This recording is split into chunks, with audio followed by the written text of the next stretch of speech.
Yeah, for yes, MVP's bottom line. to the extent that it would be that there are actionable items that could come from that information, then yes, it would be useful to understand what's going on and then be able to take steps to reduce claim cost overall.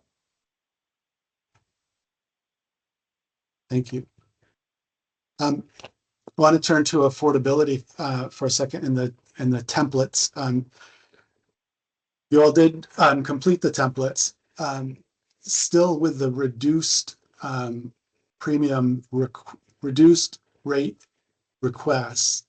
The guidance was still breached a few times, I think, with a small group, exceeded the guidance document. And if I heard you correctly before, there was no attempt to make further adjustments where those breaches occur. That's correct.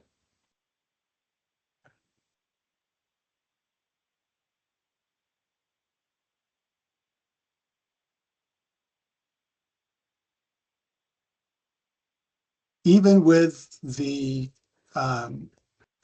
decreased request down to 2.84 and 2.98, if the federal subsidies are removed and they stay removed, individuals and small groups across the state could see a substantial increase in their premiums and out-of-pocket expenses. Am I correct? Is that true? So I want to separate small group versus individual so we can speak specifically to small group for a second. Assuming that the rate would get approved at the what did we have? Sorry, 2.98% for small group. Small groups would see an approximate 3% increase to their premium rates. That's dependent on the plan design. And again, depending on the plan design, they may or may not see an increase to their benefits. I don't know that we've made very substantial changes to deductibles and out-of-pocket maxes. We generally have to live within the requirements set forth by the Affordable Care Act. So small group, I would say that it, depending on your definition of extreme or a lot, 2.98% plus any changes in benefits. On the individual side, even if it's 2.84%, but the enhanced APTCs go away, then I would agree that members who are receiving APTCs would see a significant net premium increase in terms of their rate. Thanks for breaking that out and clarifying for me. That was after the individual, but I think the way I asked the way that I asked the question was confusing. Thank you for clarifying it.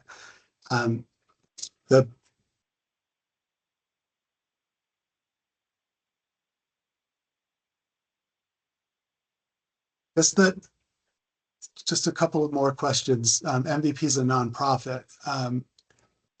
Does MVP believe that its role as a nonprofit includes consumer protections, things beyond solvency and legal compliance? Does that factor into decision making?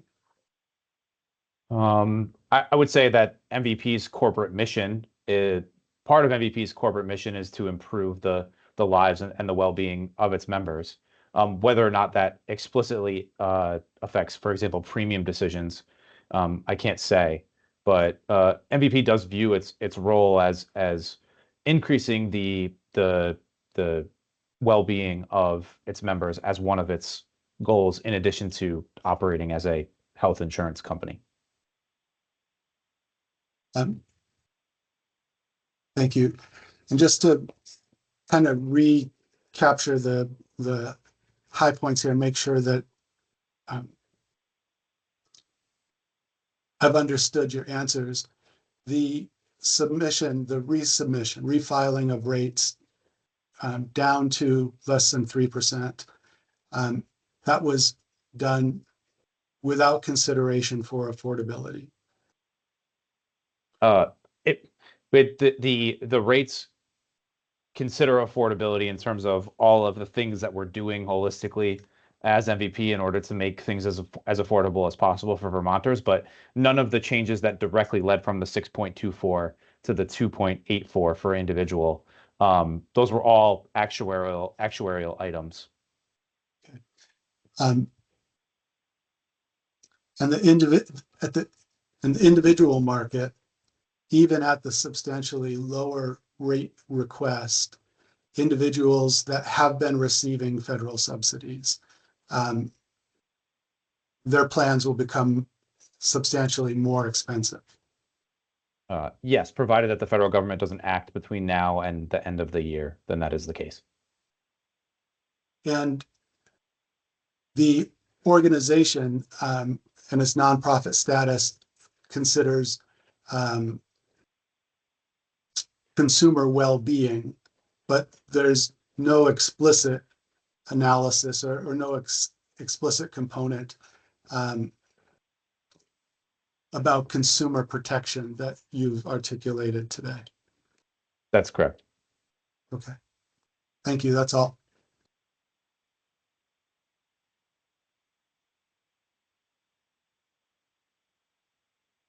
Board Member Holmes, do you have questions? I do, a few. Thank you so much. It's nice to see you, Mr. Bachner, again. A couple of questions. Obviously, a lot of my questions have been asked and answered, so thank you for that. Hopefully, I can get through this pretty quickly. One question. Do you purchase reinsurance coverage for the QHP market to cover the claims above the $1 million not covered by the high-cost reinsurance pool? Yes. Okay. What is the component of the PMPM to cover that? Where is that reflected in the PMPM? That would be reflected in our non-claim expense that we build into our non-system claim expense. So we build in the net cost of reinsurance, which would be the cost to purchase that reinsurance net any expected recoveries that are above and beyond the high cost risk pool threshold. Okay. Can you just, maybe you can follow up with this, but just what the dollar amount is in the base for the reinsurance for that would be helpful for me. Okay, yes. Thank you. There's been a fair amount of discussion of these GLP-1s. I just have one question about them. I believe you assumed another 5% unit cost increase in the price of GLP-1s in 2026, which is the same as what was assumed for 2025, a 5% unit cost increase. And I wondered if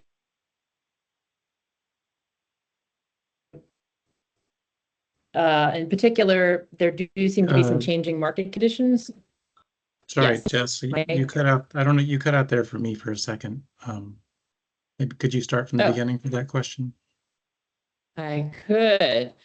So my question about GLP-1s and the unit cost increase, assuming MVP is assuming a 5% unit cost increase for 2026, which is the same as the 5% unit cost increase assumed for 2025. Mr. Bachner, I think agreed, yes, that was true. Yes. Okay. But I wanted to ask about changing market conditions in the sense that I think we're seeing a potential fall in demand now that many carriers like MVP, like Blue Cross Blue Shield across the nation are dropping GLP coverage for weight loss. I think the supply shortages have been eliminated. We're seeing new, cheaper oral substitutes coming online, compound pharmacies offering cheap substitutes. So given those changing market conditions, I guess I'm asking about the assumption that's underlying the same unit cost increase for next year as we're seeing this year in a year of supply shortages and huge demand.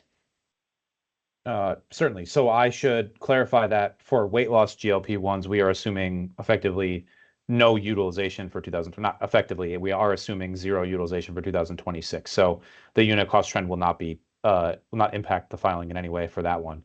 So we can focus specifically I'm assuming it for on diabetics, and I'm asking just what you're expecting the price increase is going to be for any users of GLP-1s, which would be the diabetics in your population. Yeah, yep. So that unit cost trend is informed by historic data that's generally within the range of what pharmaceutical companies increase their unit cost unit costs by year over year. Okay, is it possible that the market trends might lead to a lower unit cost increase for GLP-1s for next year? It's possible, but absent any definitive information about that, we would have to assume that they would behave as they have in the past. Okay. You also discuss, and you've talked about it today, and it's in the testimony submitted, a consistent overestimate of this generic dispensing rate. And I'm wondering if you can speak to how the actual observed generic dispensing rate compares to your peers or industry benchmarks.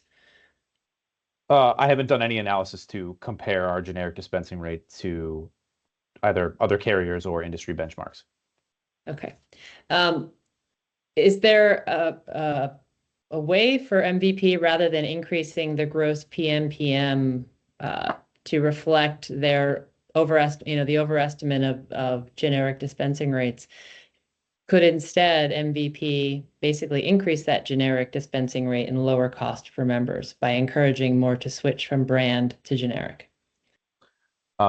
Yeah, not to get too far into the weeds on this category, but a large portion of the issue or the miss on generic dispensing rate has been new brand drugs that are entering the market. So our historic projections from our PBM have had less than or have had higher generic dispensing rates for drug categories than have actually been experienced, not because we're not making enough members or steering enough members towards utilizing generics versus brands for existing drugs, but it's new drugs that are brand drugs that are coming to the market that are driving up or driving down the generic dispense rate, driving up the brand utilization rate, and there's no viable alternatives for generics for those.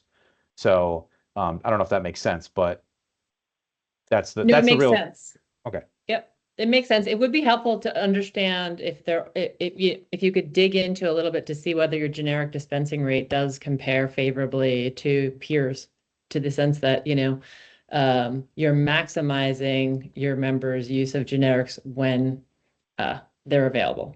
That'd be helpful, okay. given the misses that we've seen. Yep. I have some questions about the impact of the enhanced APTC subsidy expiration on the individual market.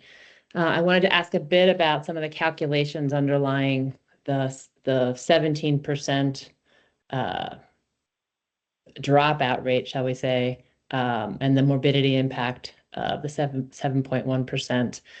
You assumed 25% that have subsidies and no conditions would drop out across all metal levels, and 12.5% of silver and bronze that have subsidies and one condition would drop out. And the impact is about $53 per member per month, which is substantial. Would you agree that there's a great deal of uncertainty in each of those assumptions that contribute to that final estimate? Yes. The 25%, the 17%? Yes, there is a significant degree of uncertainty in those projections. So what is the confidence interval around that final point estimate of 17% or a rate impact of 7.1? Yeah, I wouldn't be able to provide a specific confidence interval, but we could provide scenario testing that we've done internally to say, what if the 17% is 12%, for example, or what if it's 22%? We could provide a range of outcomes, I would say.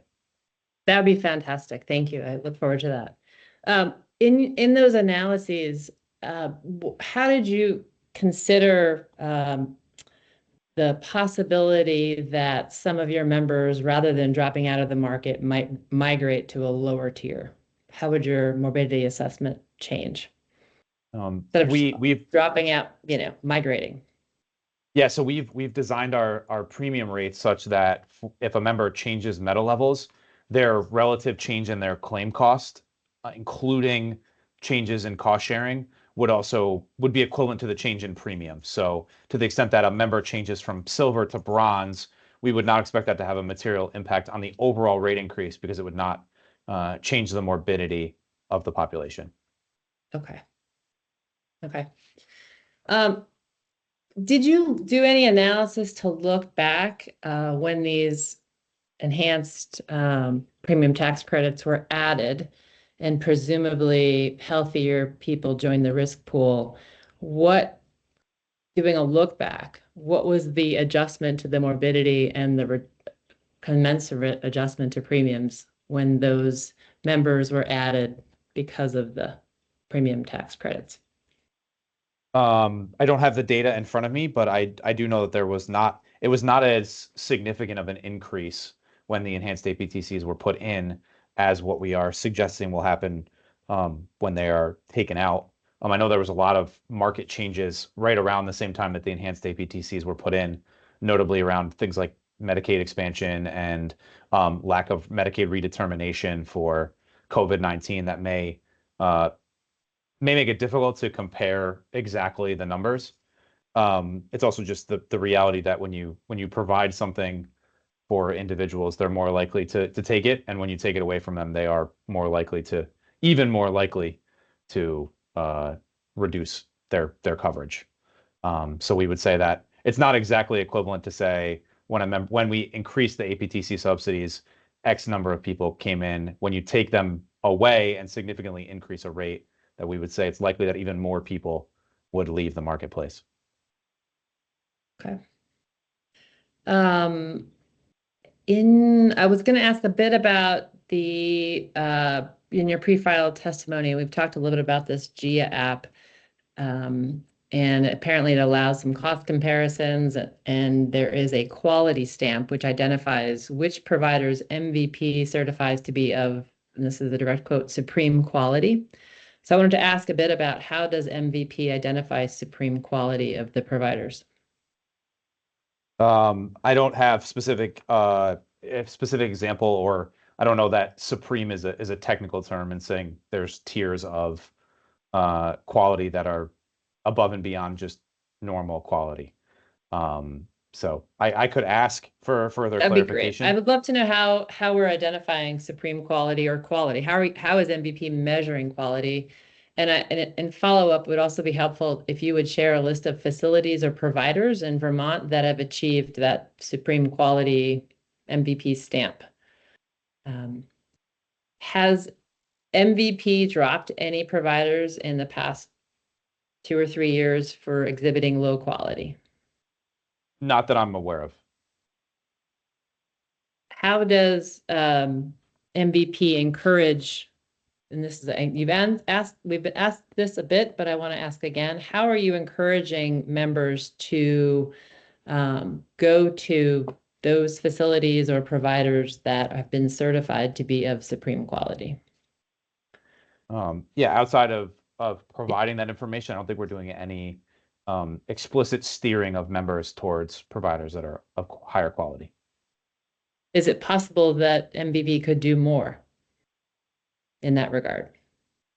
I would have to say yes, but I don't get to make those decisions. So I don't want to speak on behalf of the entire company, but it is possible. I would say it's probably always possible that MVP could do more to steer the membership that way.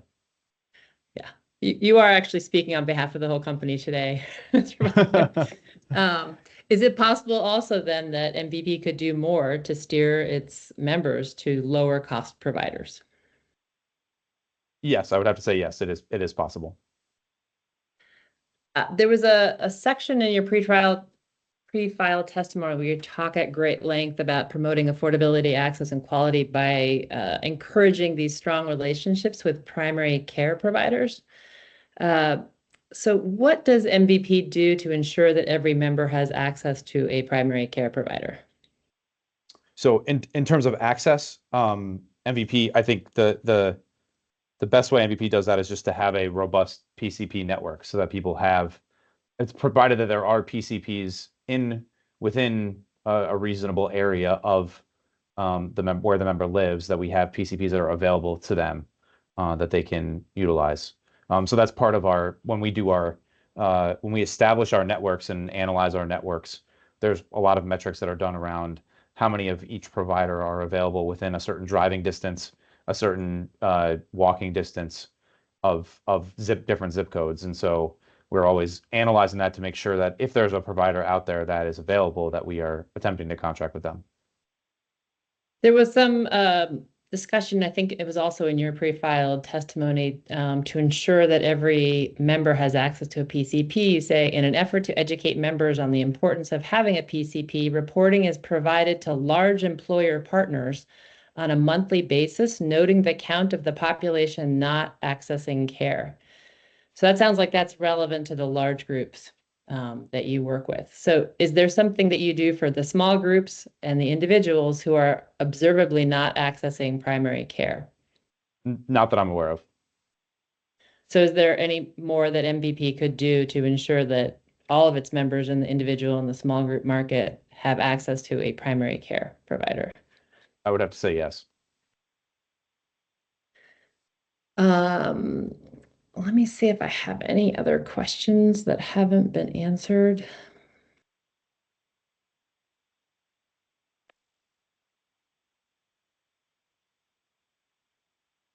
I guess I'm just going to ask a bit about you. And this is Member Walsh asked about upcoding and trying to discern between, acuity and changes in hospital coding practices. And I noticed that you may have a really interesting perspective on this because you previously worked for Cigna on their MA line of business doing chart targeting and doing risk score impact analysis.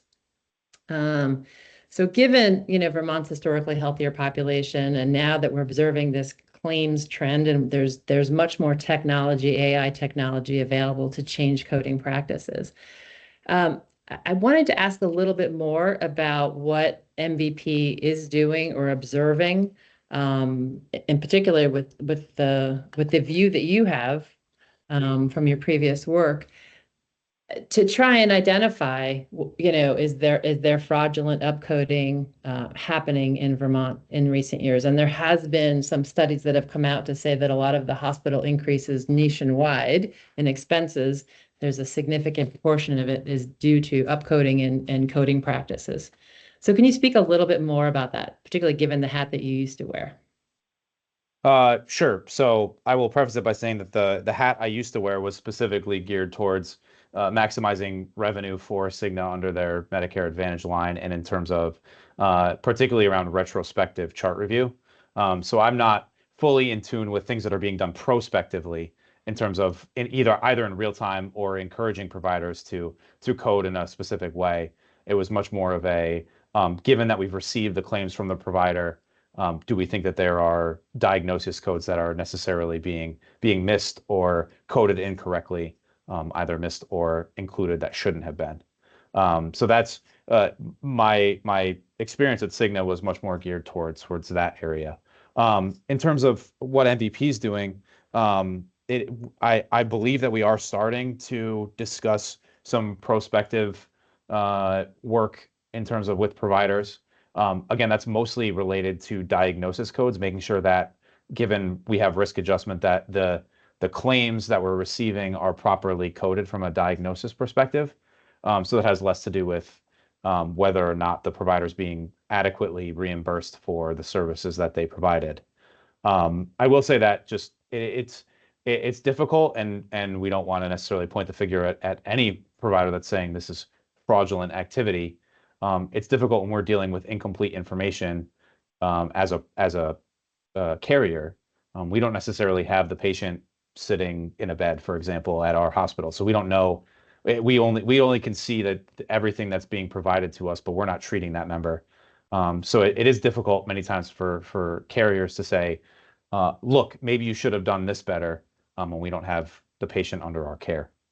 So I don't know if that answers your question or if you have more specific follow-ups. Well, it does. I mean, I think this is a difficult area. Has MVP dropped any providers from its Vermont network in the past, say, 3 years due to suspected upcoding or unjustifiable increases in intensity trend?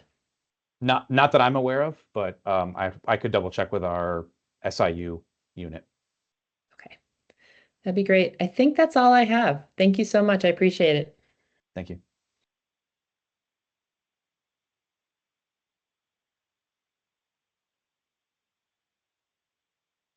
Chair Foster, do you have questions?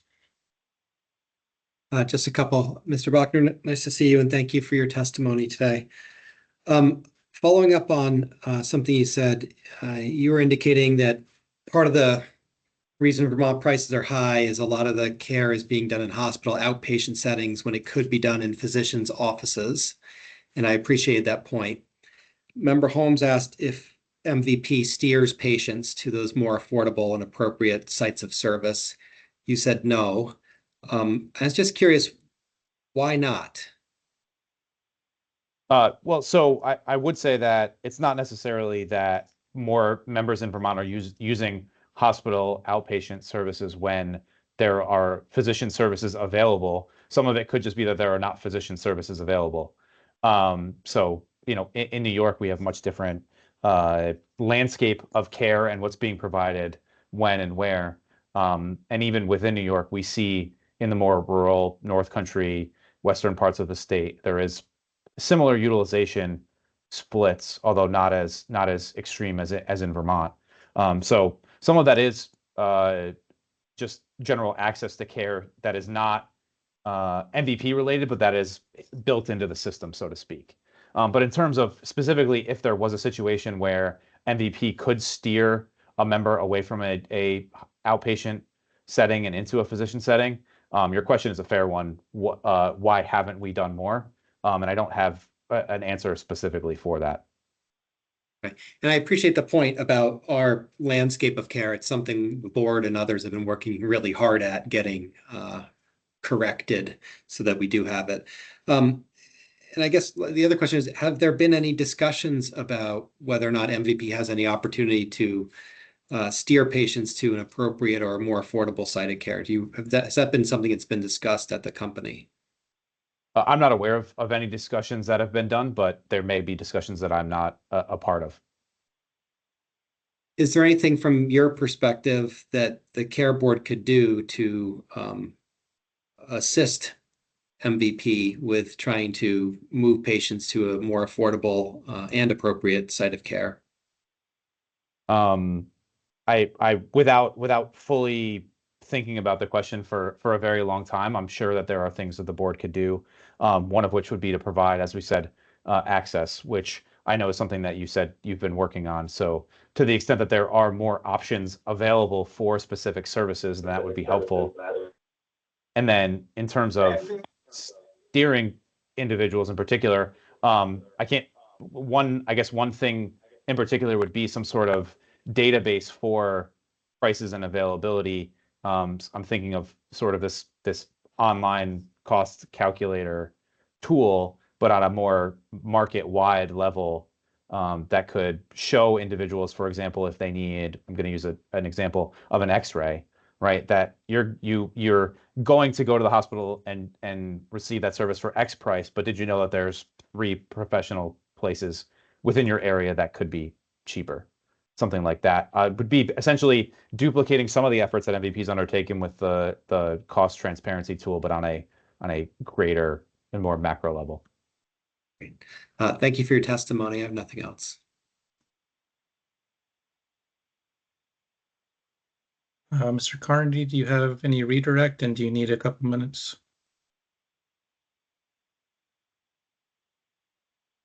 No and no.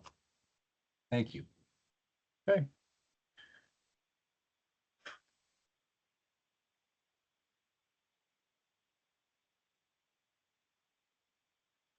So the next witness we have is from Department of Financial Regulation, Jesse Lucier. And my plan, it's 11:30. My plan, unless anyone has concerns, would be to hear from Mr. Lucier and then take a lunch break. Is that agreeable to folks? Yes. Yes. Great. So, hi, Jesse. I'm going to swear you in if that's all right. Could you please raise your right hand? You solemnly swear that the evidence you shall give relative to the cause now under consideration shall be the whole truth and nothing but the truth, so help you God? I do. Okay, why don't you go ahead? In the interest of time, I'll try to be quick. My name is Jesse Lucier. I work for the Vermont Department of Financial Regulation as an insurance analyst and examiner. And as part of our charge, we have to submit a solvency opinion for the rate filings. I'm going to just highlight a few areas of the solvency opinion as we've done in the past. I forget which exhibit this is at. 19 and 20. 19 and 20. There's two opinions. One for the individual filing, one for the small group filing, and they read essentially the same. So the statements I'm making are going to be applicable to both statements.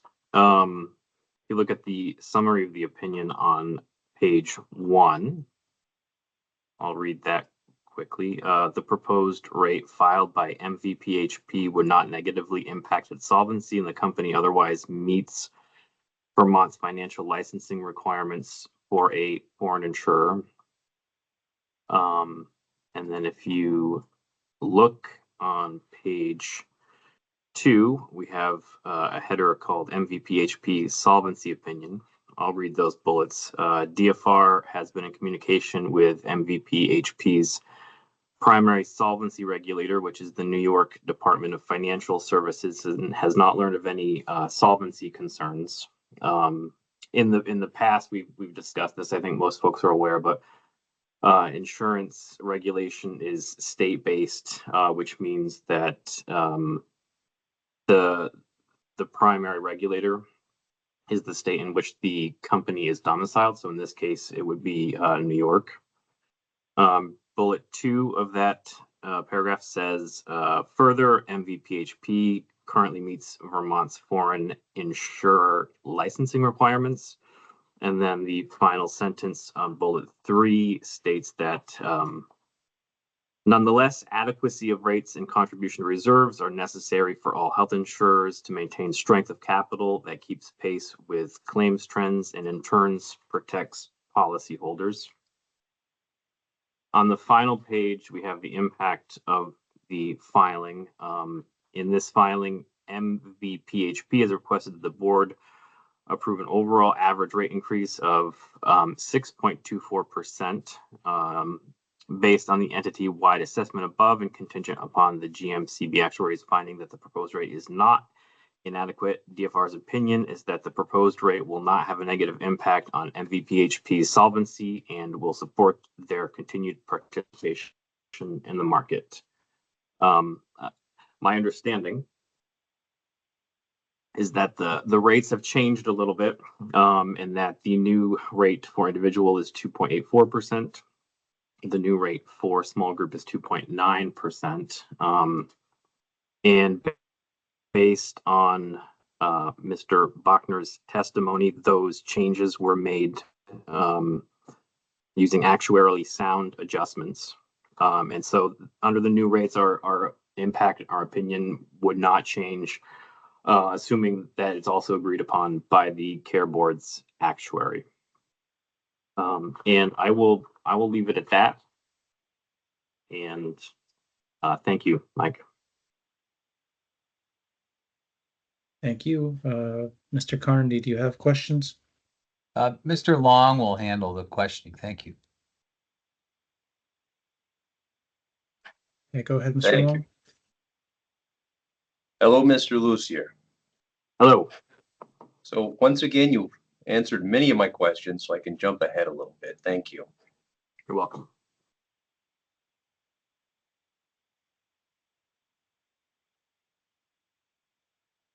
I'd like to ask generally, why is the department concerned with carrier solvency? The department, as a regulator, one of our primary concerns is solvency. Any insurance company offering insurance needs to have a strong financial backbone, and that is that's very much tied to solvency and a company's level of surplus. Essentially, we want to make sure that a company has enough money to pay its policyholders and its obligations. And what impact would carrier insolvency have, or impacts? Impacts, in the worst case, an insolvency means that that a company may not be able to pay its policyholders and obligations. Are there any impacts to the market if a carrier is insolvent? To a market, if in the event of an insolvent carrier, they would likely not be able to offer products anymore on a market. All right. Is it beneficial to have multiple carriers in the market? Yes. Could you please go to Exhibit 19? And I understand from your prior testimony that 19 and 20 are largely identical. Is that correct? Correct. Okay. In Exhibit 19, if you could please go to page 2, and I want to look at that table. Okay. Can you explain that table?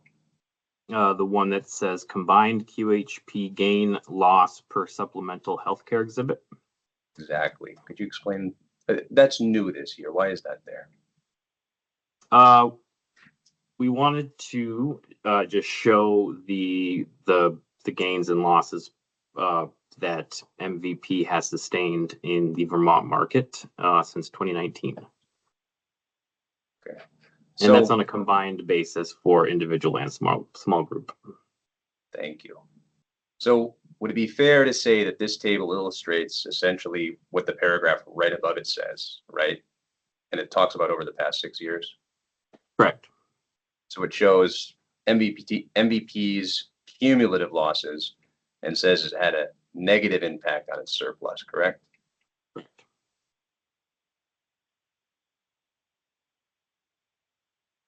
Apologies, I might have not heard that answer. I just want to make sure. Correct. Thank you.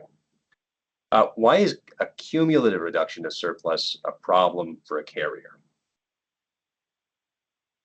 I think as noted in another section, rates need to be adequate. They need to stand on their own, and in a long enough timeline, a negative contribution to surplus would eventually force the company to run out of money. So at a high level, a company needs to add to surplus or at least not lose money. Okay. And the department is aware that this year MVP is asking for a 2% contribution to reserve or risk margin, correct? Correct. And it's the department's opinion that 2% is an adequate contribution. Is that correct? Based on the information I've seen, yes. Has the department considered a range? So for instance, 0.5% reduction to risk margin. Had they considered whether the rate would still be adequate? We have not. Like I said, this will be short. I want to talk a little bit about the contingency for the board's actuary's opinion. I believe the way that you would phrase this was adequacy. So would it be fair to say the contingency that the department is looking for is L&E's opinion on adequacy of rates? That's fair. I do look at the Lewis and Ellis's report and see what they say about the contribution to reserves built into the rate. And do we also need to see what L&E says today in their testimony? Yes. Yeah. I assume it will be similar to their letter dated July 11th. Okay. That's all the questions I had for Mr. Lucier today. However, I'd like to reserve recall until after Eleni's testimony to see if there's any more discussion on the contingency.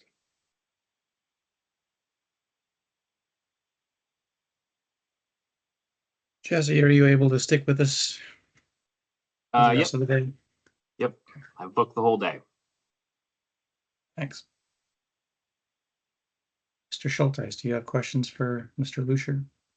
We have no questions. I'll go in the same order for board members. So, Board Member Merman. Yeah, I don't know if it's a quick question or a long question, but thanks for coming, Mr. Lucier. What analysis did DFR perform to determine that the filed rates of 6.2 and 7.5 were appropriate? Essentially reviewing the rate filing, and then I know it came out about the same time, but we also look at Lewis and Ellis's actuarial opinion after it. Had there been any significant concerns in Lewis and Ellis's opinions, we may go back and revise the opinion, but it seemed like there was actuarial agreement there. So Okay, so not an additional analysis. You review the similar analyses that we get, the submission and the L&E report. yeah, we don't have an actuary reviewing the rate filing. Okay. So yeah. And so have you done any additional analysis with the updated rates of the 2.84 and the 2.98 then, or just reviewing what was submitted? Just reviewing what was submitted. Okay. All right. Thank you. Yep.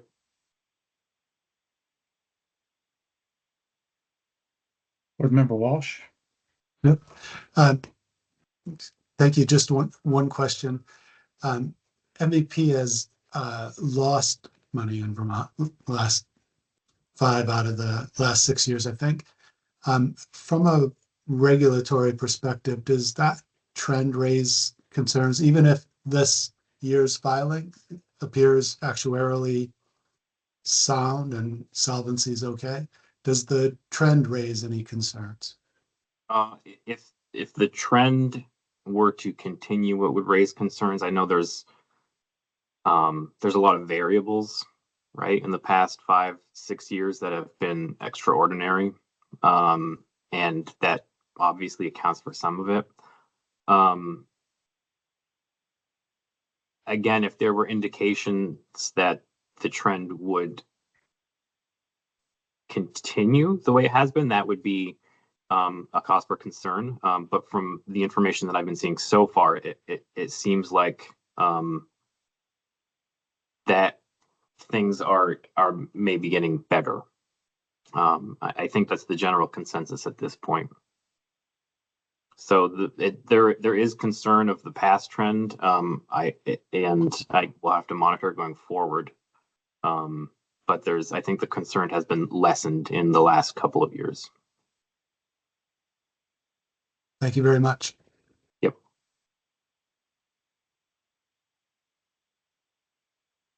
Board Member Holmes. I don't have any questions. Thank you. Chair Foster. No questions, thank you. I do have, I have one question, sorry.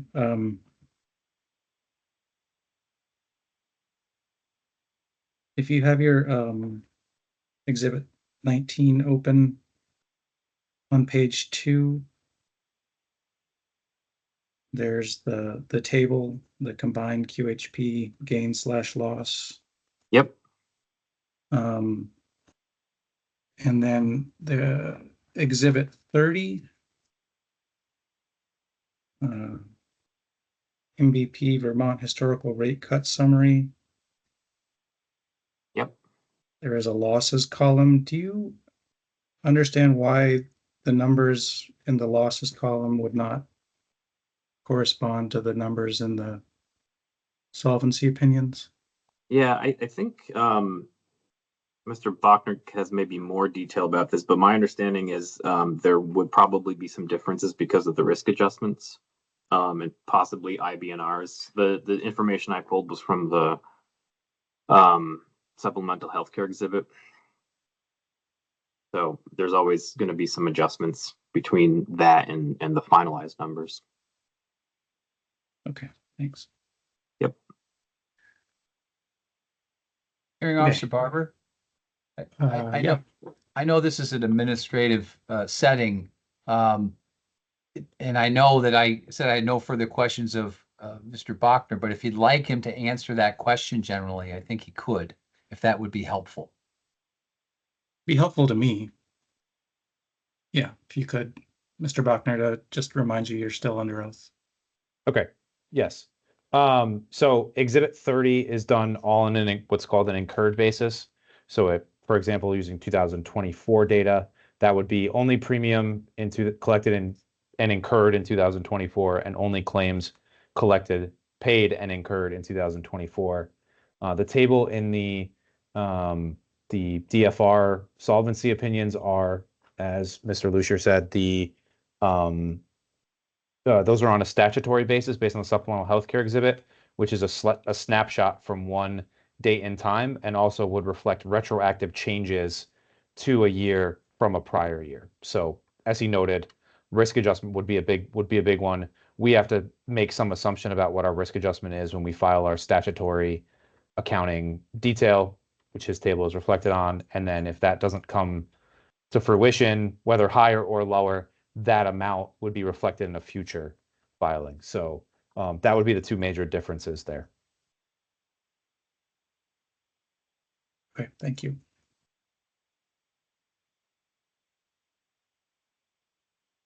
So I think we're at a good stopping place for lunch. Why don't we go off the record, Mr. Lee, if we could?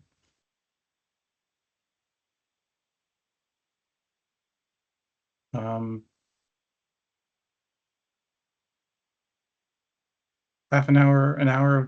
Does anyone have 45 minutes, somewhere in between? Let's go 45, Mike. Sounds good. So we'll come back at 12:45.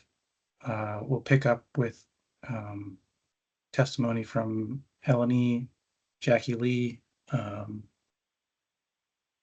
Then we will probably, I've heard at least one board member express the need for a non-public session. So probably have Mr. Bachner with us to answer questions in a non-public setting. And then hear from Mr. Fisher and do closings. Does that sound like a reasonable plan?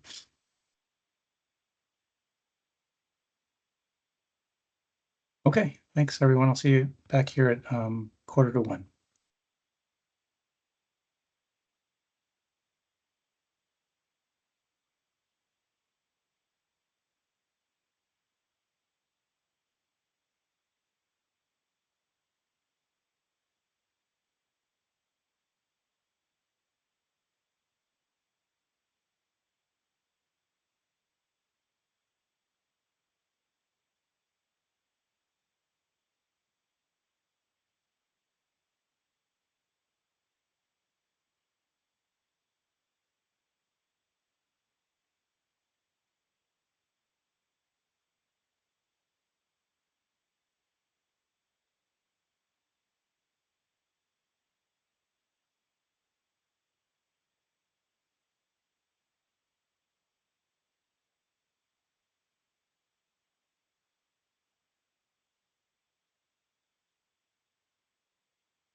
We have, oh, there you are. Chair Foster, are you with us?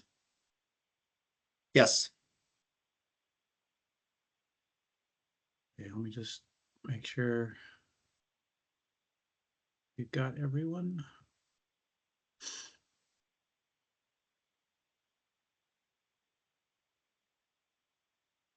All right, Mr. Miller, are you with us?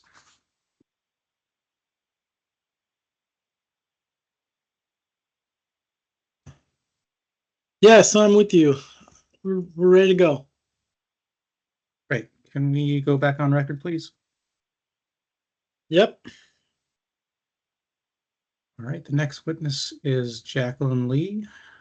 So turn it over to you, Ms. Beliveau.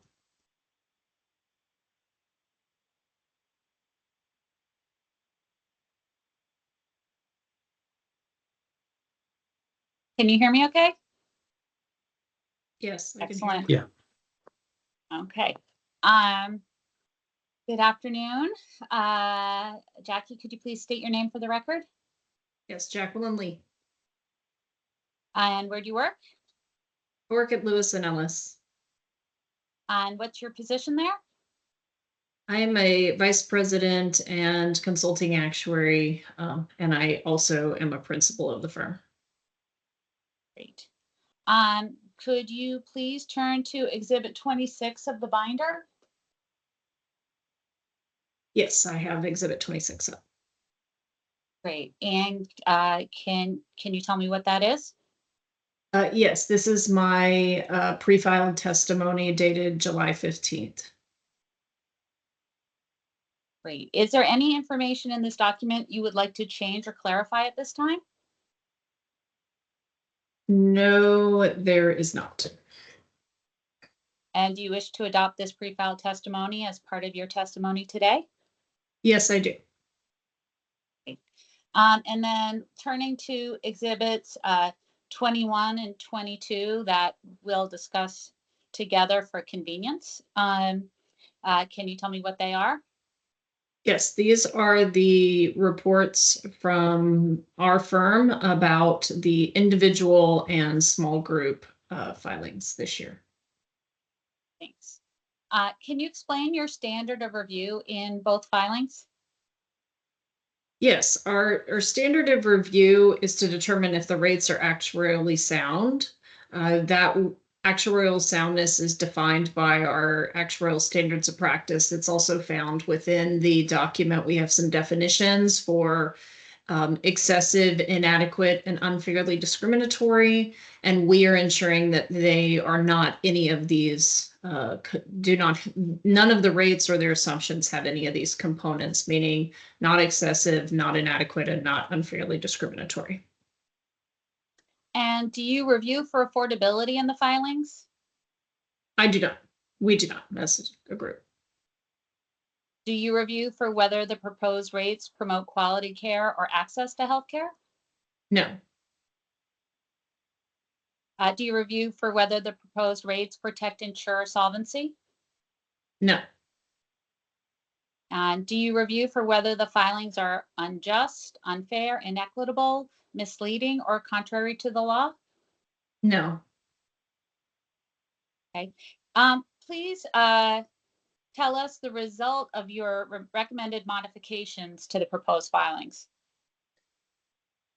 Our recommendation for the individual filing is an increase of approximately 1%, which can be found on page 21 of Exhibit 20.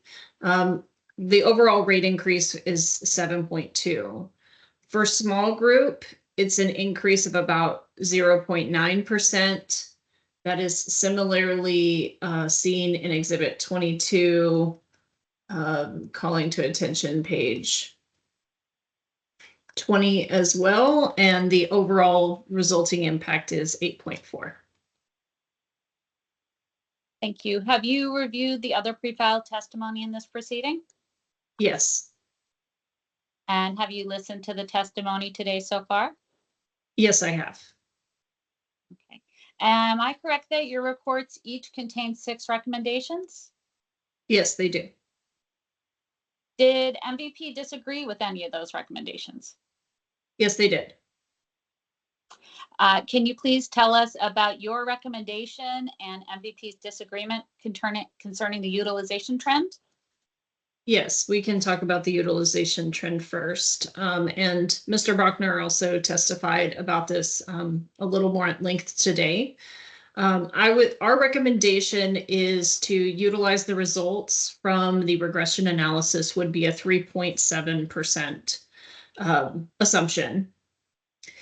In their initial memorandum, they say it was that they based on this, but there was heavily blending, as Mr. Bachner pointed out, with 0% using a credibility weighting of R squared. So when we went to review this assumption, we were reviewing it based on several metrics. One, was the methodology employed reasonable and result in reasonable results? We also looked at which we determined that they were not. Then we turned and looked at the model itself, but also is the credibility that it's being weighted with the 0% assumption, is it reasonable? And then is the overall assumption of 1% reasonable? So backing up to the model and the methodology used, one of our concerns was the use of R squared, primarily because one, as has been indicated in our report, plus Mr. Bachner agreed or said that it was a fact that it is not a predictive measure, it's a measure of goodness of fit. That was an overall concern, but also when we looked at the results of using this credibility weighting, it basically weighted the manual rate, which I'll define, or the manual assumption of 0% by 80%. The data set that was used to create the 3.7 was over 300,000 member months, which in general is a fairly credible data set for consideration. So we felt that this was not reasonably tested, and given that we weren't comfortable with the use of R squared and the fact that it resulted in a 1%, which is fairly consistent with the assumption that they have used in many of the past recent filings, we didn't believe that 1% was a reliable number. So I would say most of the recent filings prior to this one, they've utilized a similar assumption that was based on a utilization study that L&E performed back in 2015. And as Mr. Bachner testified this morning, plus as seen in our report, the CTR results have not been favorable for MVP. And while this all can't be contributed to the utilization trend, it does indicate that something was low. And so when we appreciated the fact that MVP did actually perform some regression analysis this year, and our recommendation was to rely more heavily on this. There are also other metrics that could have been looked at, such as national trends. There are very few national trends that look like 0. So weighting with 0 just didn't feel appropriate. We also could look at just some, we get the pleasure of looking in advance, unlike MVP did when they were submitting this filing, but Blue Cross's utilization trend was a little bit more in alignment, just indicating that the Vermont market was showing positive trends. So to summarize, we just didn't feel that 1.1 was a valid final assumption. And as we kind of understood their methodology, there were just some places where we felt could have been a little bit, misleading in their calculation and just not necessarily a good use of these methodologies to produce the 1% that they recommended. So therefore, we recommended a 3.7. Thank you. Having reviewed the pre-filed testimony and listened to the testimony today so far, do you wish to amend or add to L&E's recommendation about revising the utilization trend? No, I do not. Thanks. In terms of the impact of H266, can you just talk a little bit about MVP's, I'll say disagreement in air quotes maybe, with the impact compared to what Eleni was saying about that? Sure. So for H266, I don't think we have an inherent disagreement of it needing to be reflected in the rates. I think there is a question of making sure that if this is accounted for within the hospital budgets, then should it also be accounted for here? And that's where some of the disagreement is kind of underlying, is MVP has made the assumption that the hospital budget submissions include the impact of H266. Eleni is working currently with the board staff to use the currently submitted hospital budgets to determine, to extract 266 out of those submissions.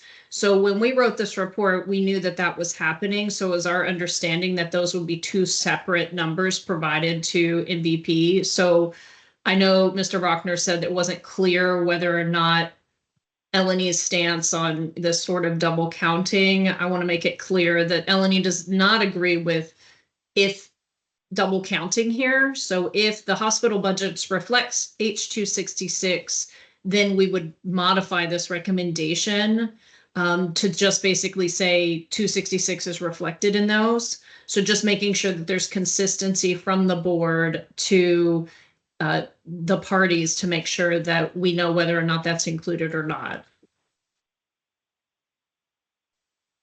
Thank you. And in terms of risk adjustment, MVP disagreed with Eleni's calculation of the impact of risk adjustment. Can you talk about that?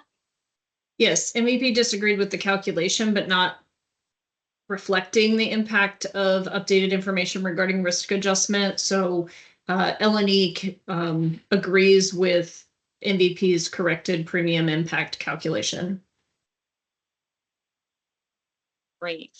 So Liz, after reading the carrier's pre-file testimony and all the other materials that have been submitted so far in the filings, and then listening to today's testimony, is there anything you wish to add or change to the 6 recommendations your reports make for the individual and small group filings, aside from the calculations of the impacts of H266 and risk adjustment transfer that we just mentioned? No. And if all your recommendations were to be implemented and adjusted for MVP's calculation of the impacts of H266 and risk adjustment, what would the ultimate projected rate increases be at this point? It's our understanding that for individual, it would be 7.6 and for small group, 8.5. Do you find a 7.6% increase in the individual filing and an 8.5% increase in the small group filing reasonable from an actuarial perspective? Yes. And can you just go through why you find that reasonable?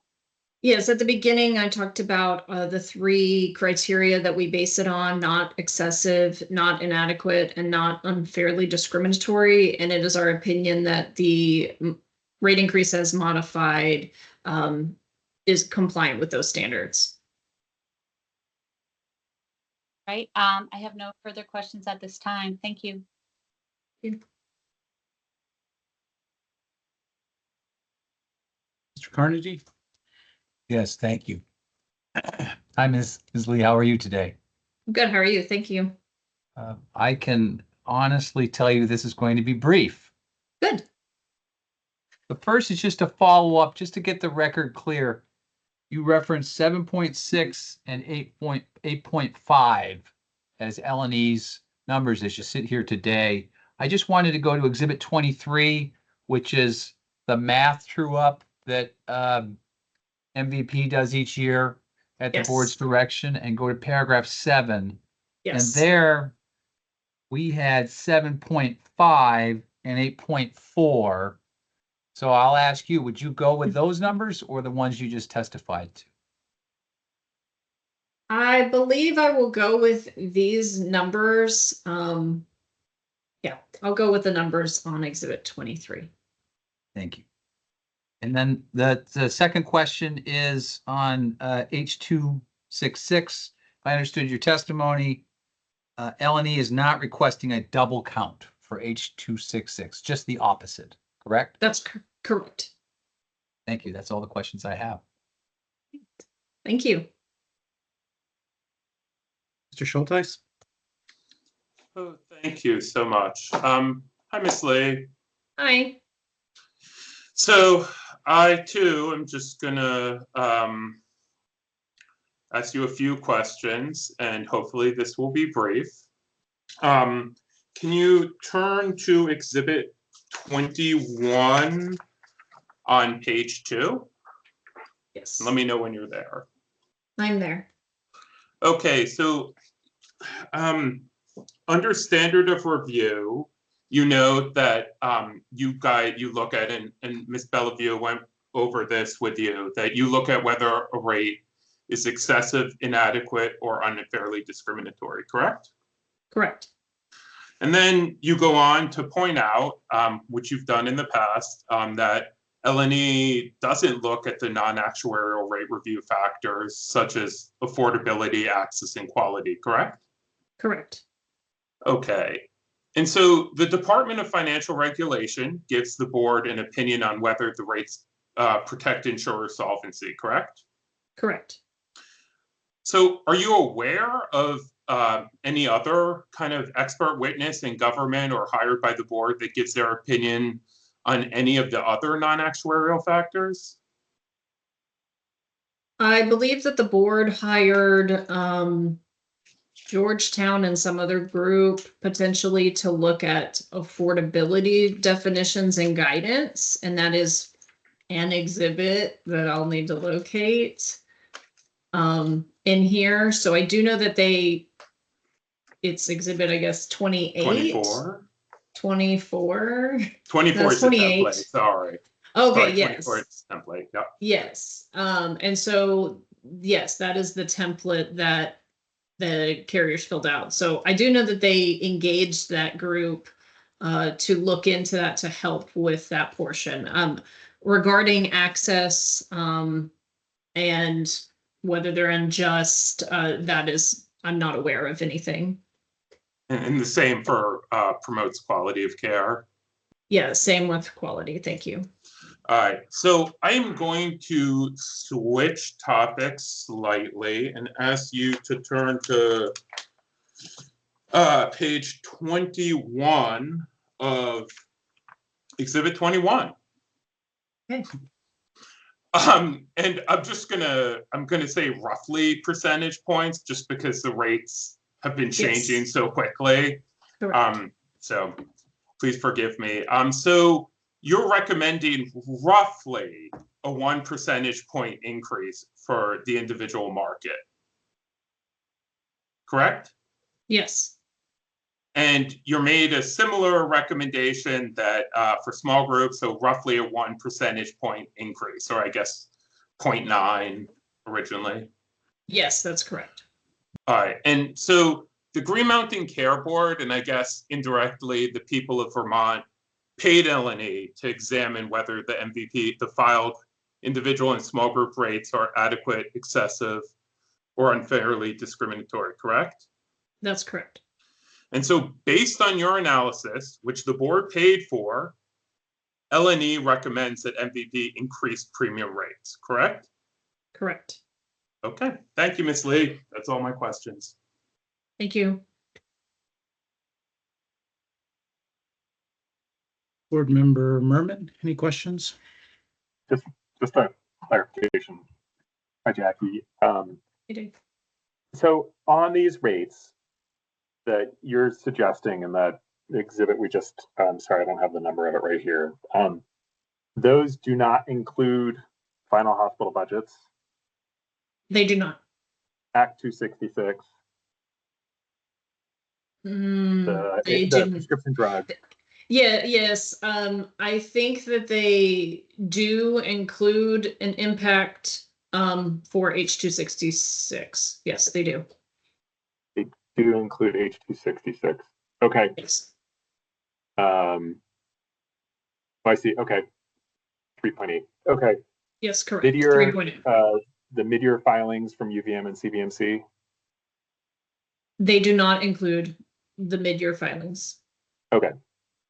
And then, of course, if for some reason the APTC advanced premium tax credits were extended, these rates don't account for that potential extension. Correct. Okay, so as of now, they account for 266, but not the hospital budget's mid-year adjustments.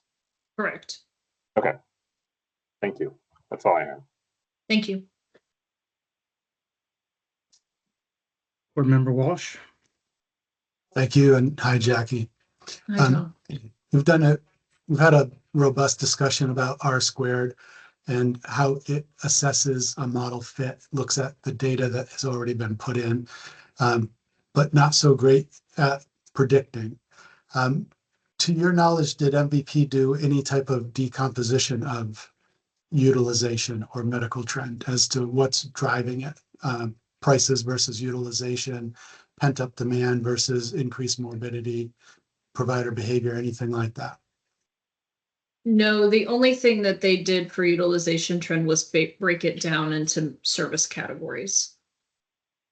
And the breakdown into service categories that's in their submission, we have that already. We have it at a very high level. They did perform this at a much more granular level. We do not have the more granular level, but we have it in about 5 categories, I believe.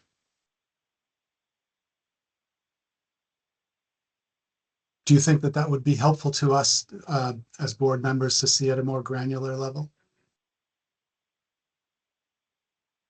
I think you could view it. My concern would be the current way that they have it broken down is into about 160 buckets, and some of those buckets get very small, so they really wouldn't provide a lot of good data for you.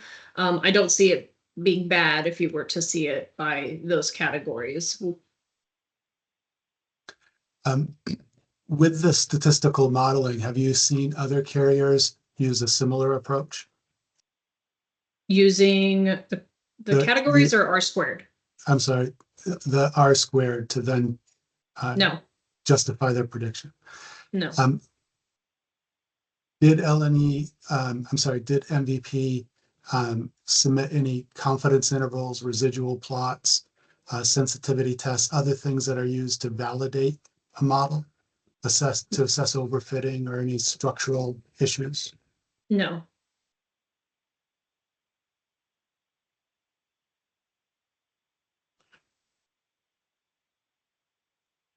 Would further decomposition of the medical trend be helpful in better understanding the rate increase request and whether that's sound or not? Yes, I think it would be helpful. However, I would go back to it. It could be difficult depending on the size of the, as you parse it. If you're talking about between intensity and unit cost and then utilization, I think that could be helpful, but it is kind of difficult to isolate at times what is the true cause. Mm-hmm. So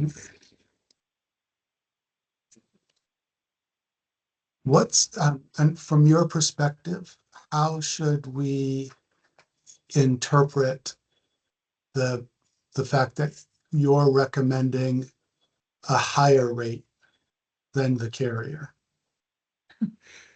I can understand that being confusing. I think one of the reasons why we have put a 3.7, the big dispute is the 3.7 versus 1.1.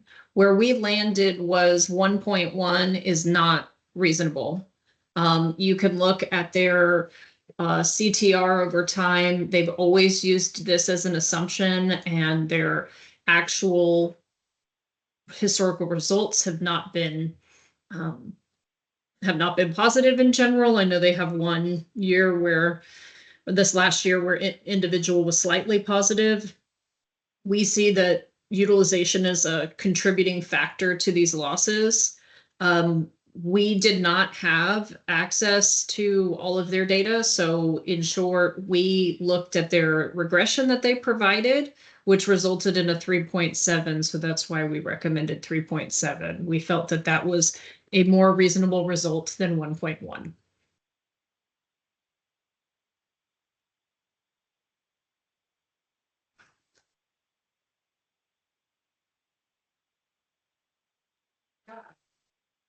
I'm trying to get a better sense of how we as a board should interpret the strength, the soundness of MVP's filing. And we have that from an actuarial standpoint, but we're also required by statute to assess non-actuarial things. So I'm struggling to think about the strength of this filing and to understand whether anything more could have been done on a non-actuarial setting, such as affordability. Is there room for more to be done on affordability? Earlier today, in earlier testimony, I believe in response to one of my questions, it sounded like affordability was not assessed by the carrier. So it still appears to be somewhat of a black box, whether more could be done there or not. And so I guess my question for you is how you'd recommend us viewing the strength of this filing. How much credibility can we put that everything that could be done on an affordability front has been done? Or should we interpret this simply as the carrier fulfilling an actuarial requirement? Yeah, so the actuarial memorandum includes an actuarial certification. And I know it was teased out that it said is compliant with state law. That's a requirement to be put in your actuarial certification.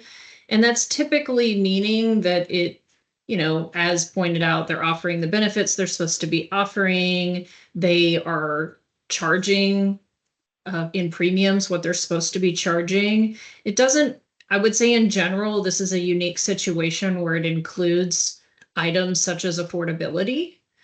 So I would say that MVP in producing these rates is required to uphold the actuarial standards of practice and the certification to which they're signing towards. So it would be my opinion that that the actuaries are not concerned with affordability because that's just not part of an actuarial standard.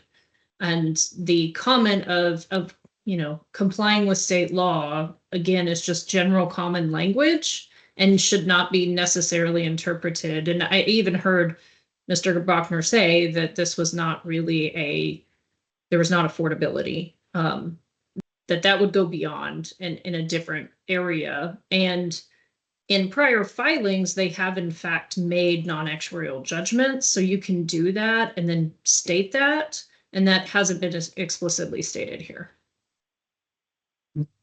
It has not been explicitly stated here. Yeah. Okay, thank you. That's all. Yeah. Thank you, Tom. Board Member Holmes. Thank you, Mr. Barber. It's good to see you, Jackie. Hello. I don't have any questions for you today, but I just wanted to add an observation for the record since you mentioned that you were working with MVP and our internal team to reconcile the H.266 and the hospital budget submissions. Yes. The observation I just want to make is that MVP, it does appear if you look at Exhibit 10, page 15, where it's confidential, so I'm not going to define any of the numbers in there or, you know, reveal any of the numbers in there, but it looks like they did not include all of the hospitals that are subject to the drug cap in their estimates. So there, I think, are 4 additional hospitals that should be included in those estimates. So as you're reconciling, I want to just highlight that for you and also for MVP in this regard, and that it will be future calculations may need to be made, and they need to be inclusive of it would be University of Vermont, Rutland, CVMC, Southwestern, Northwestern, Brattleboro, PMC, and Mount Escutney is my understanding of the hospitals that are subject to the drug cap. Okay, That is thank all you. I wanted to say, but I wanted it in the record. Thank you. Thank you.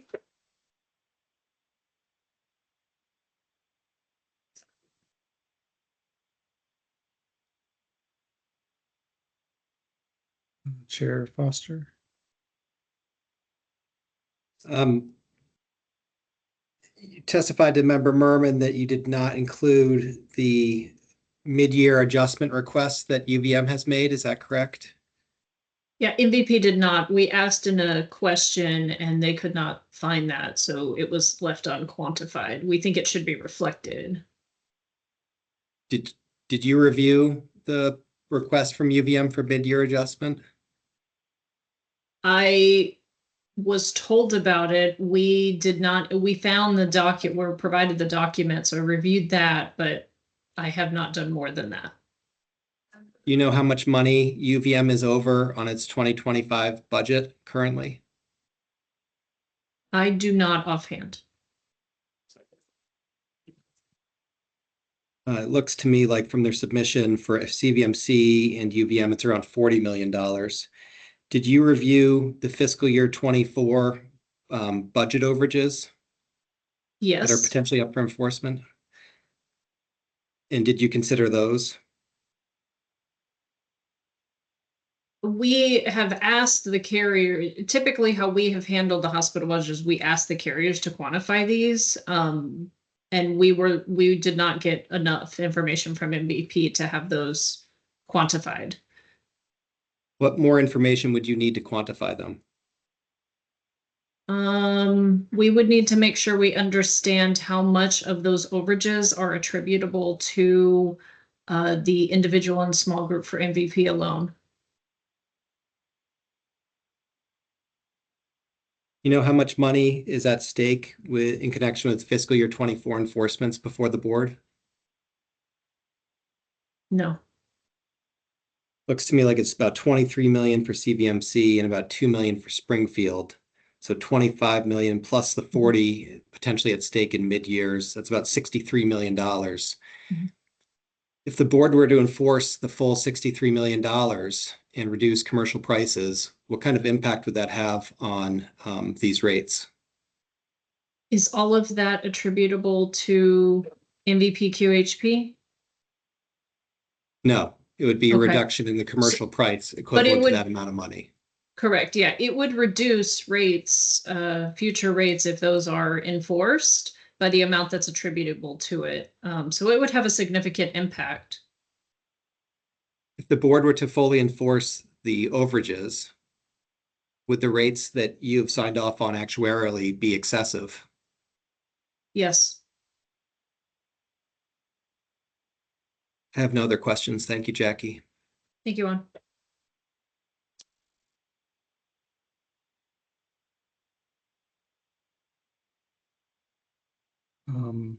Hearing Officer Barber, could I just ask Ms. Lee one more set of questions in response to something board members asked about? Yeah, I was going to give both parties an opportunity. So I'll start with Gary and then get to you, Eric. So Yep. So Mr. Carnegie, do you have any kind of follow-up questions for Ms. Lee?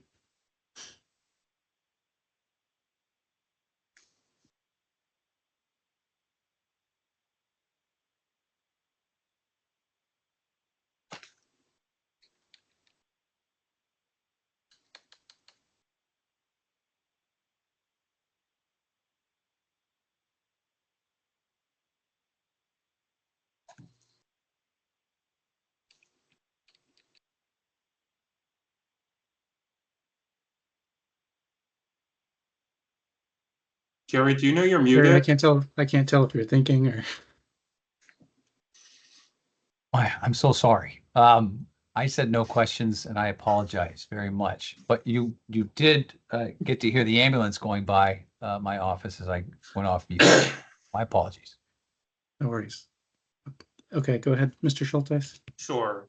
So, Ms. Lee, you stated in response to Member Walsh's questions, your thoughts about the actuarial certification. And I just want to ask two questions on that topic so we're 100% clear.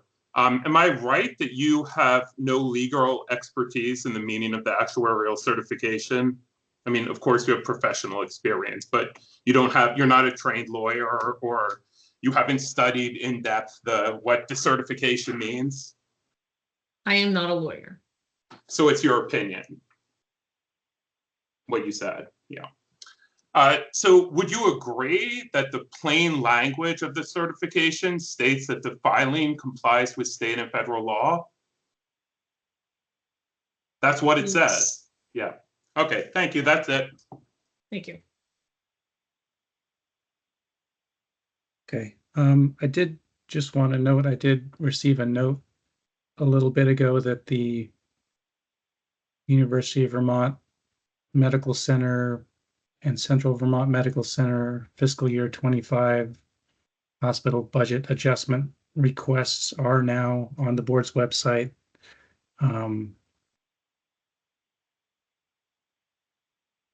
So I expect there to be some questions, some follow-up questions that need to come out of this, but that is up now.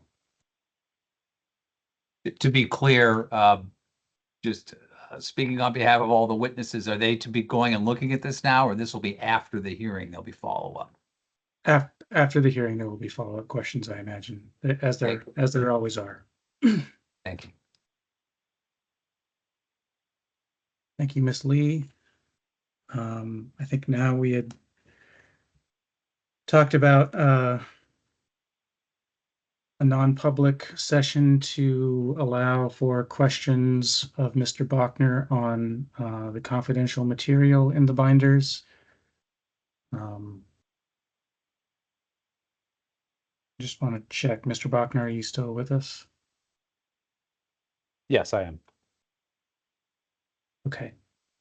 So, board members, in the past, the board has gone into executive session to ask questions about confidential information. I don't think that is actually required any longer. There was a change to the law a couple years ago that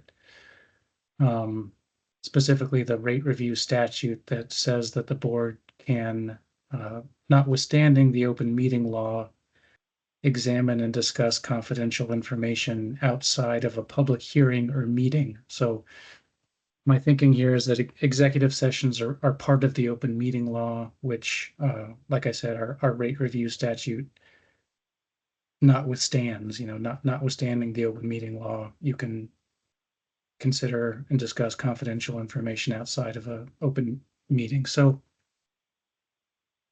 what that means is I think it's just a little less complicated and more straightforward than it has been to go into a non-public session to do this. And it would just require a vote to go into a non-public session to ask questions regarding confidential material. As I discussed at the beginning, the confidential material is, pretty well outlined in the binders. There's been confidentiality determinations about all this stuff that it does meet the standard for trade secret protection. And so I think really all you need to do is make a motion, and then we switch to the non-public line that we have set up for this.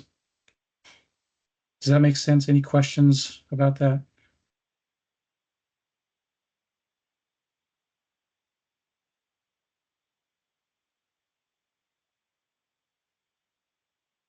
That sounds fine, Mike. So I'll move that the board move into non-public session to ask questions about confidential materials. Second. All those in favor say aye. Aye. Aye. Aye. Okay, so I think everyone who needs to have the line has the line, so, just want to check. Though, Mr. Lee, you have that separate call-in information? Yes, I do. Okay, if we could go off the record and then we'll switch over to that line and then, um, then we'll come back. We'll try to give a time estimate, for when we might come back, if, so folks can have an idea of that, but, it shouldn't be, I wouldn't expect it to be too long based on what I heard in the previous testimony, so, I'll see everyone over on the other line. Thank you.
Mr. Lee, are you with us?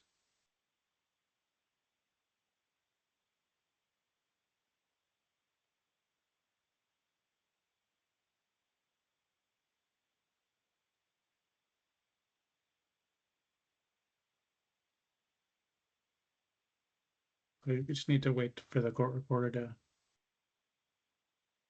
jump on the line. I'm here. Okay, is your backup ready or do you need a minute? Yeah, I think it's on there. Let me look really quick and just.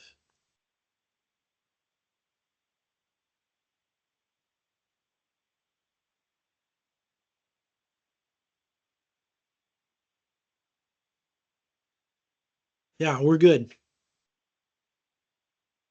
Great, thanks. If we could go back on the record then. Okay.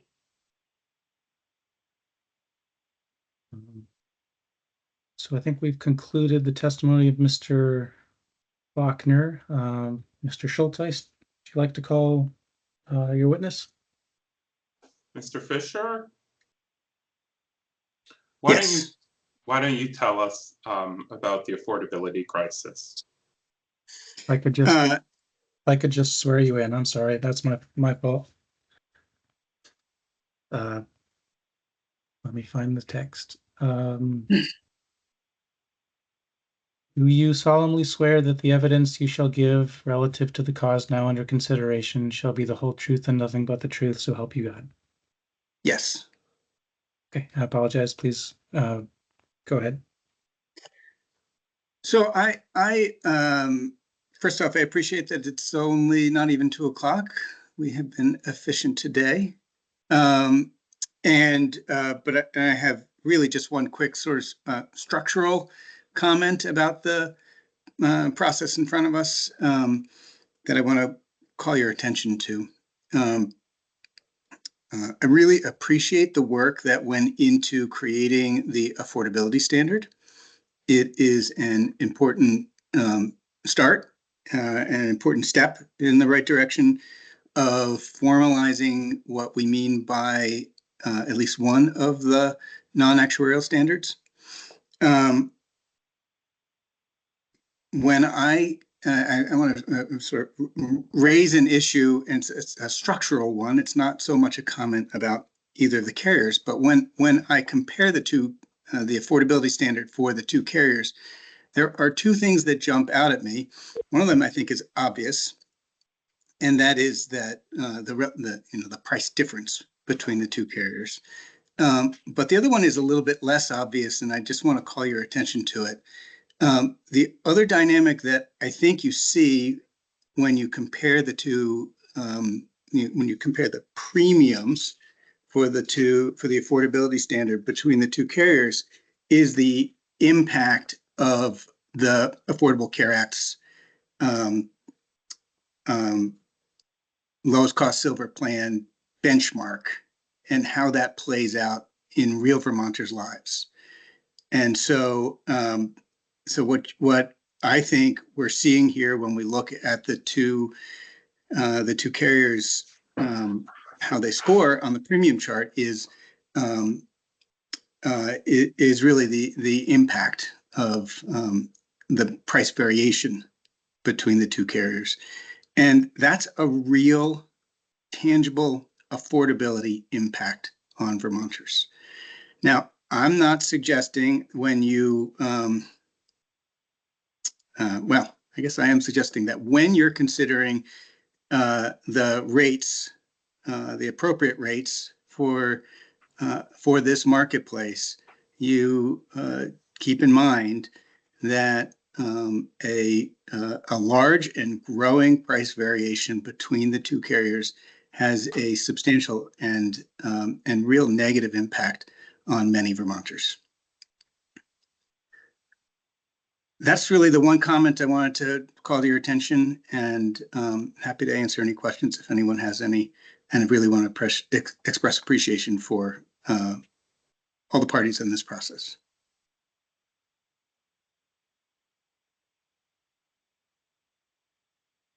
Thank you. Mr. Carnegie, did you have questions? Yes, please. Hello, Mr. Fisher, how are you? Excellent. As the healthcare advocate, your job is to advocate for Vermont insurers, correct? For Vermonters' access to care, yes, And you have historically advocated for the reduction of a carrier proposed rate increase historically, correct? historically, that is a major theme, yes. And would you agree that MVP, you've been here all day hearing the testimony, correct? Yes, So would you agree that MVP has reduced its rate requests from what they originally filed in May? And as the healthcare advocate, you support that reduction in the proposed rate, correct? with one yes, with one caveat. And that is the point that I just made. The reduction in the rate has a clear and positive impact on all of those people who don't get premium subsidy. But to the extent that the reduction in the rate increases the price variation between the two carriers, it's more complicated than that.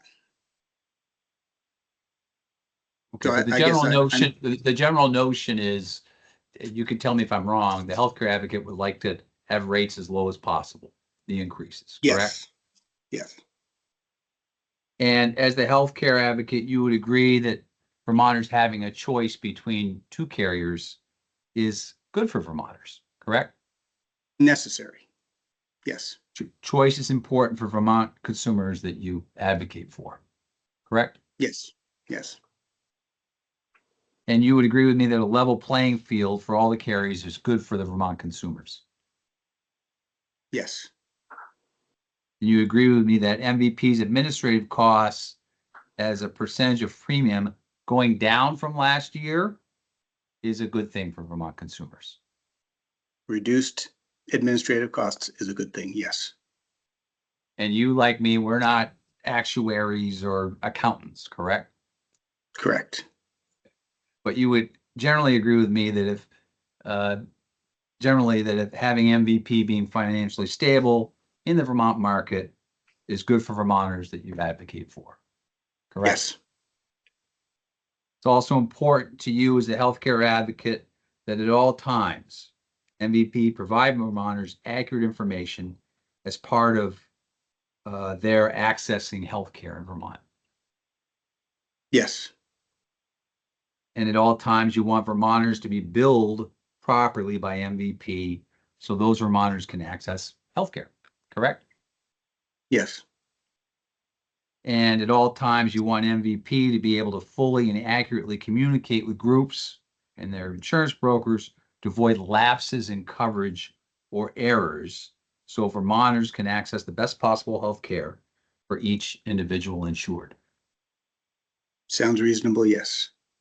And at all times, you want MVP to take the time necessary to properly and accurately communicate with Vermonters you advocate for, so those Vermonters can access the best healthcare package for each individual.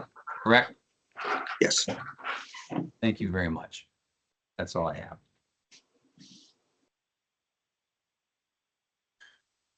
Board Member Merman, do you have any questions? I do not. Board Member Walsh?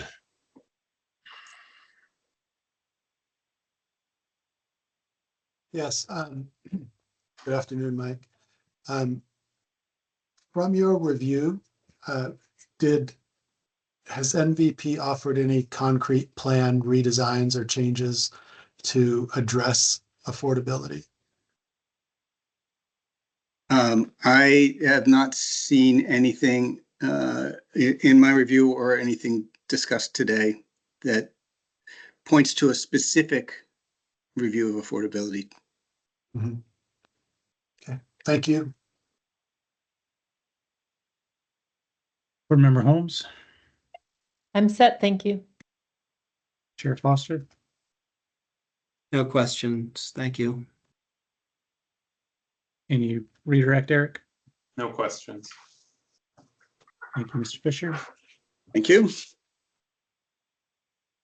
Mr. Carnady or Mr. Long, did you have any rebuttal witnesses, or did we need to recall Mr. Lucier?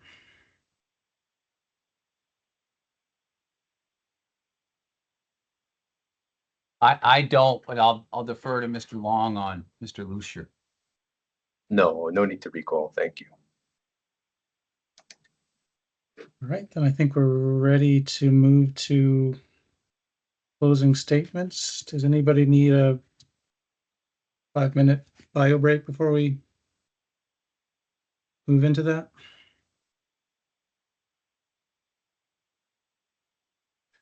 Looks like not. Okay, so Mr. Carnady, go ahead.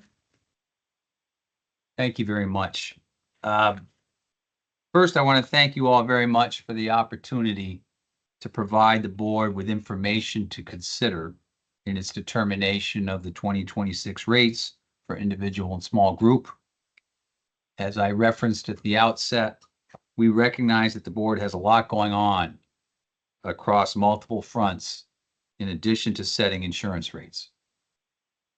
Board alignment of its 2026 rate decision with its other implementation and regulatory oversight initiatives will continue to ensure a level playing field for MVP and other stakeholders. MVP requests approval of a rate increase of 2.84% for individual and 2.98% increase for small group. And then in closing, I just want to clear up the record and clarify on this issue of affordability. And there's two things I'd like to talk about. First is that MVP is required to provide evidence on affordability. And we have provided substantial evidence in our pre-filed testimony. I can go through the exhibits, but they're there for you to see. There's 11 different exhibits that we offered that provide evidence about affordability. And so the notion that MVP hasn't provided information about affordability, I don't believe it's accurate when you go back and look at the record. We were also prepared to have Eric talk for another hour about the pre-file, but I got the sense that it was recognized that we have provided evidence on affordability. The second point on that, related to that, is that a particular piece of evidence, be it in the rate filing or be it in affordability exhibits or the pre-filed, which is separate from the rate filing, a particular piece of evidence can be looked at and considered by the board on all the criteria. There could be a factual piece of information that's in our rate filing that was done by an actuary that the board can use its discretion to apply that fact to determine on all the non-actuarial issues whether the rate is affordable or not, or the other issues. So I think the notion that all of the evidence is siloed, or the fact that my witness happens to be an actuary, or that Jackie Lee happens to be an actuary, and under ASOPs they don't speak to affordability specifically. Well, you know, an ASOP isn't the statute in Vermont. Affordability is a separate statutory issue. So I would just ask you to fairly go back and look at all the evidence, which we believe is substantial, on affordability.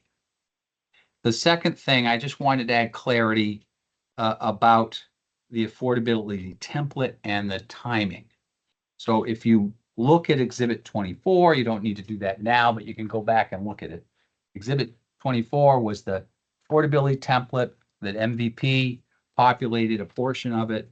And the date of that is July